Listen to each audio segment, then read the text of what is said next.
खुसरो बाग ये है मुगलों के तख्त ताज की लड़ाई में रिश्तों के कत्ल का गवाह। प्रयागराज स्टेशन के आगे ये स्थित खुसरो बाग, यहाँ मुगल बादशाह जहांगीर के परिवार के 3 लोगों का मकबरा है। जहांगीर का सबसे बड़ा बेटा खुसरो मिर्ज़ा, जहांगीर की सबसे पहली बीवी शाह बेगम और उनकी बेटी सुल्तान निथार बेगम।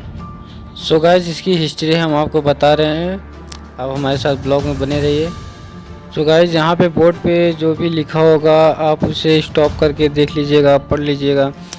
सो गाइस, इसके आगे की हिस्ट्री हम आपको बता रहे हैं। सो गाइस, उस वक्त अकबर का आखिरी वक्त चल रहा था और अकबर अपने बेटे जहांगीर से बहुत ही ज़्यादा निराश था। अकबर अपने बेटे जहांगीर को बादशाह के लायक नहीं समझ रहा था, लेकिन जहांगीर के बड़े बेटे खुसरो मिर्ज़ा वो दरबार में काफ़ी ज़्यादा चर्चित और सम्मानित था।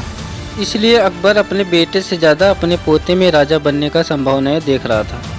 ये बात जहांगीर को बहुत बुरी लगी। उसका सपना था राजा बनने का, उसका बेटा खुसरो मिर्ज़ा कैसे राजा बन सकता है। इसलिए जहांगीर ने बगावत कर दी, आगरा से दूर इलाहाबाद में आके स्थित हो गया और यहाँ इलाहाबाद में अपने आप को राजा घोषित कर दिया। जैसी अनबन अकबर और जहांगीर में थी, ऐसी ही जहांगीर और उनके बेटे खुसरो मिर्ज़ा में भी थी। खुसरो मिर्ज़ा की माँ शाह बेगम, जहांगीर की पहली बीवी, उनको ये सब देखा न गया और उसने अफीम की ढेर सारी डोज खा के आत्महत्या कर ली। जहांगीर ने इस बाग में पहला मकबरा उन्हीं का बनवाया था। खुसरो को यह बात पता थी कि उसके दादा जान हमें राजा बनाना चाहते हैं, इसलिए उसने अपने पिता यानी जहांगीर से बगावत कर ली। जंग के दौरान खुसरो को बंदी बनाया गया और उसको दिल्ली में रखा गया और उसको बंदी बना के सड़कों पे घुमाया गया। उसका छोटा भाई शहजादा खुर्रम, उसने अपने इशारों पे अपने बड़े भाई खुसरो मिर्ज़ा की हत्या करा दिया। खुर्रम ने फिर अपने तख्त को संभाला। ये वही खुर्रम है जो शाहजहां के नाम से जाने जाते हैं।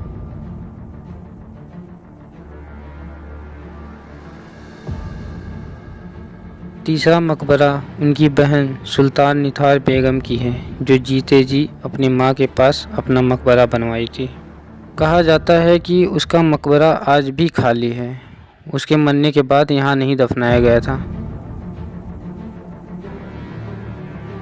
बाप बेटे की लड़ाई में एक माँ आत्महत्या कर लेती है, एक बाप अपने बेटे को अंधा कर देता है और एक भाई अपने भाई का कत्ल कर देता है। खुसरो के मरने के बाद उसी बाग में उसकी माँ के पास दफनाया जाता है, इसलिए इस बाग को खुसरो बाग कहा जाता है।